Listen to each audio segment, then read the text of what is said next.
आज हम लोग श्रीमद् गर्ग संहिता के महात्म्य खंड के तीसरे अध्याय के 21वें श्लोक से प्रारंभ करने जा रहे हैं। पिछली वीडियोस में हमने 20वें श्लोक तक खत्म कर लिया था, जिसमें हम देख रहे थे कि किस तरह से गर्ग संहिता की कथा की जाती है, जिसके पश्चात परदार रतम धूर्थम वादिनम शिवनिंदकम अवैष्णवम क्रोध परम वक्तारम तू न कल्पयेत् वादी च निंदको मूर्खो गथायाम भंगमाचरित दुखदाता च सर्वेषां सतु श्रोता हतः स्मृतः। जो परस्त्रीगामी धूर्त वकवादी शिव की निंदा करने वाला विष्णु भक्ति से रहित और क्रोधी हो, उसे वक्ता नहीं बनाना चाहिए।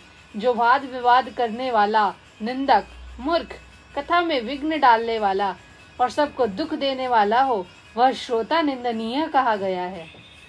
अब यहाँ पे वक्ता और श्रोता के गुण बताए गए हैं।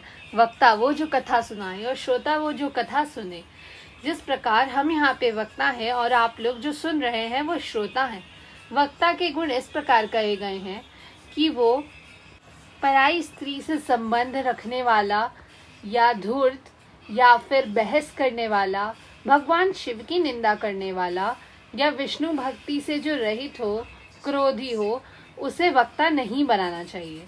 यानी कि उसके ये सारे गुण उसमें नहीं होने चाहिए। जिसके पश्चात ये बताया गया है कि श्रोता के क्या गुण हैं, यानी जो वाद विवाद करने वाला हो, किसी की निंदा करने वाला हो, मूर्ख हो, कथा में विघ्न डालने वाला हो, सबको दुख देने वाला हो, उसको श्रोता नहीं बनाना चाहिए। जिसके बाद लिखा हुआ है गुरु शुश्रूषणे रक्तो विष्णु भक्त कथार्थवित् गाथाम श्रोतुम मनो यस्य स श्रोता श्रेष्ठ उच्यते शुद्ध स आचार्य कुल प्रजातः श्री कृष्ण भक्तो बहुशास्त्रवेत्ता कृपाकर सर्वजनेषु नित्यम संदेहहारी कथितः स वक्ता।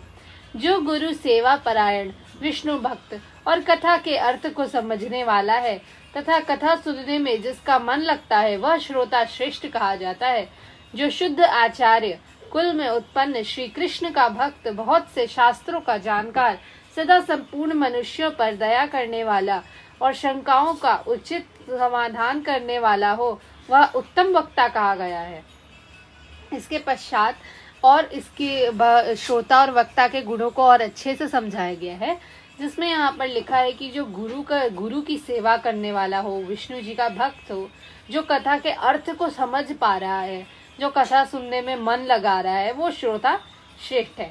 जो शुद्ध हो, आचार्य कुल में उत्पन्न हो, यानी जिसका पूरा का पूरा जो परिवार है वो आचार्य वाला हो, आचार्य का कुल हो, श्री कृष्ण का भक्त हो, बहुत सारे शास्त्रों को पढ़ चुका हो, उनका जानकार हो, हमेशा सभी मनुष्यों पर दया करने वाला हो, शंकाओं का उचित समाधान देने वाला हो, वो उत्तम वक्ता कहा गया है। यानी कि वो अच्छे से बताएगा, वही सही वक्ता है, उत्तम वक्ता है। वर्णम ब्राह्मणानां तु यथा शक्त्या चकारयेत् कथा विघ्न निवृत्त्यर्थम द्वादशाक्षर विद्यया कथां तु धीरकण्ठेन वाचयेत् प्रहरत्रयम् कथायास्तत्र विश्रामो द्विवारं कारयेत् बुधः लघुशङ्कादिकं कृत्वा भूत्वा नीरेण वै शुचिः प्रक्षाल्य पाणिपादौ च मुख प्रक्षालनम चरेत्।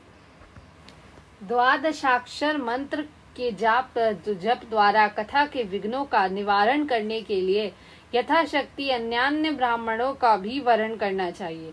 विद्वान वक्ता को 3 प्रहर यानी कि 9 घंटे तक गंभीर स्वर से कथा बांचनी चाहिए।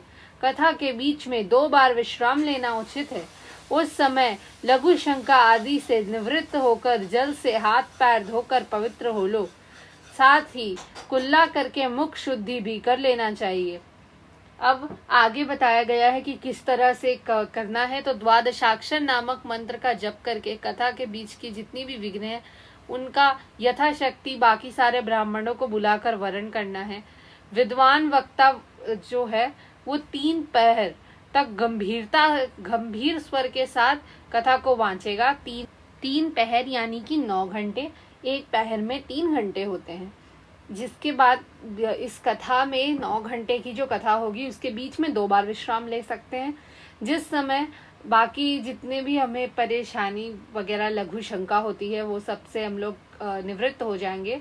उसके बाद जल से हाथ और पैर धो लेंगे, कुल्ला कर लेंगे, पूरी तरह से शुद्ध होकर पुनः कथा में आएंगे और कथा वक्ता भी अच्छे से शुद्ध होकर पुनः आएगा।